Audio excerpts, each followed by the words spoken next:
We keep coming to these critical crossroads as a world. And we come to these crossroads and we say to ourselves, but what can I do? And we feel helpless.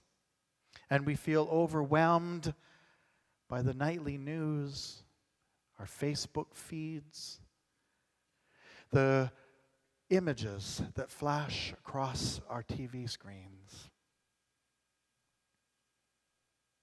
And then we hear these words. These words in Isaiah that embody the vision and the hope.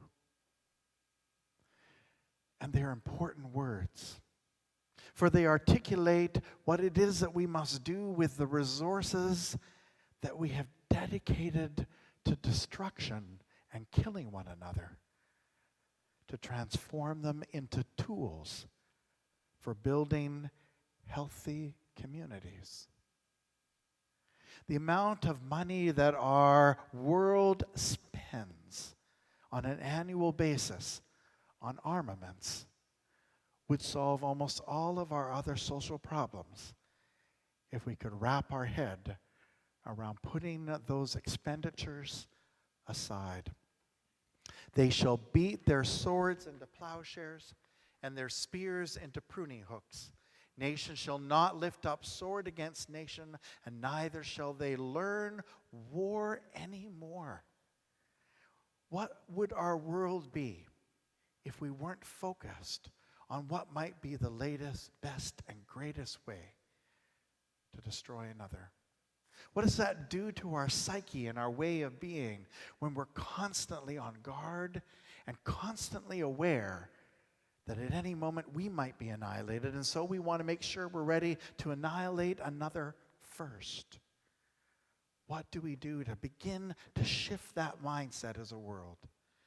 How do we begin to make the links that we want to be about in this global world, this global economy, this world in which the barriers for connecting have been broken down, to ones that build us up as a human race rather than tear us down? John Steinbeck said, all war is a symptom of man's failure as a thinking animal. Excuse the exclusive language, but it applies across that gender spectrum. All war is a symptom of our failure as a thinking animal. There are lots of different ways that people have talked about and designed in the various peace institutes of the world of ways to begin to look and bridge conflict and the ways in which it happens. And yet we are so slow to get to a place where even the contemplation of war should be seen as an anathema, as a failure on our part. Imagine what 7 billion human beings could accomplish if we loved and respected each other. Imagine. Do we dare? Do we dare imagine it as a way of combating our sense of despair, our sense of brokenness, our sense of helplessness? Do we dare imagine? If we don't imagine, we lose hope.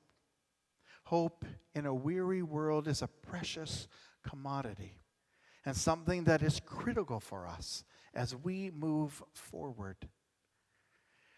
This week I was impressed at the various political leaders of our country who stood up and said there is not a place in our nation for hate, for Islamophobia, anti-Semitism, and all the things that we see starting to come from the underbelly of our society to the forefront. But there are more voices like those in this room who are ready to say, no, that's not who we want to be. No, that's not who we will be and behave and speak. To win the war means to invest in peace. That's the conversation we need to be having. Not just about ceasefires, not about what is the latest technology, but how do we start to actually invest in peace? To know that from deep within we have this longing for something more, for what is our capacity, for what is possible. Erwin Keller is a rabbi at Ner Shalom at Cote in California. And this has been put onto our Broadview Facebook page, and I'm grateful to many others, including Wendy, who shared this. I want to share this poem with you this morning. It's entitled Taking Sides. Today I am taking sides. I'm taking the side of peace, peace which I will not abandon, even when its voice is drowned out by hurt and hatred, bitterness of loss, cries of right and wrong. I am taking the side of peace, whose name has been barely spoken in this winnerless war. I will hold peace in my arms and share my body's breath, lest peace be added to the body count.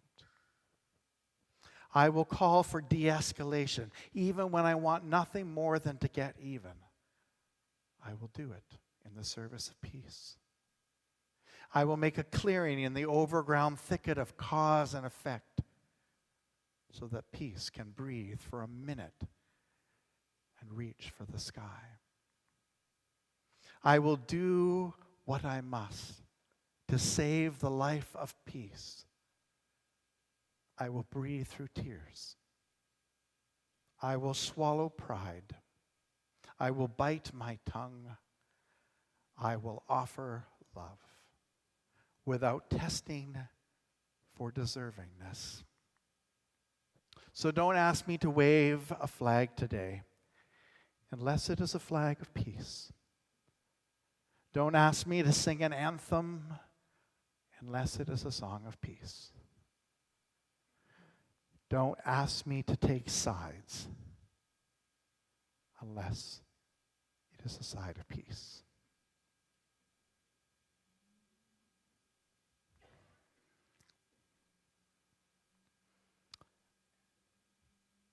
It is in the midst of those words that we hold on to hope. That there are those whose wisdom and whose lives are dedicated to this cause of peace that we've taken so for granted and that we need not any longer. And so where do we hold on to hope? Where do we see the possibilities? Nelson Mandela says to us, remember that hope is a powerful weapon even when all else is lost. Don't actually like the choice of weapon there, but it's the quote. Hope is the most powerful thing we have when all else is lost. And we hold on to it because we have these visions like that in Isaiah. And we have it in the life of the one we proclaim to follow. The way of Jesus was always the way of peace. Despite the hardships, despite the persecution, despite the poverty, despite all other things that were happening, Jesus always sought to find, in the words of Walter Wink, the third way. The way through that wasn't part of the binary right and wrong, but rather what might be the place where everyone can come out with their dignity and justice restored. Jesus was never a doormat. Jesus wasn't one who shied away from conflict. In fact, at times, Jesus delighted in doing that, to bring to the forefront what was important. But his way of being in the world was to find different ways. Even at the point of his arrest, he admonishes those who draw their sword. If we claim To be followers of Jesus, we must also commit ourselves to that same way of being. Peace education is both important peace-building strategy and an effective way to preventing violent conflict. We don't do enough about peace education, about reminding ourselves that there are ways that we know are successful to train up ourselves and the generations that are coming to see the world and conflict in an entirely different way. We've known about this for decades, and yet we're slow to embrace it. We're slow to remind ourselves that this really is the only way in which we as human beings to combat these two binary views.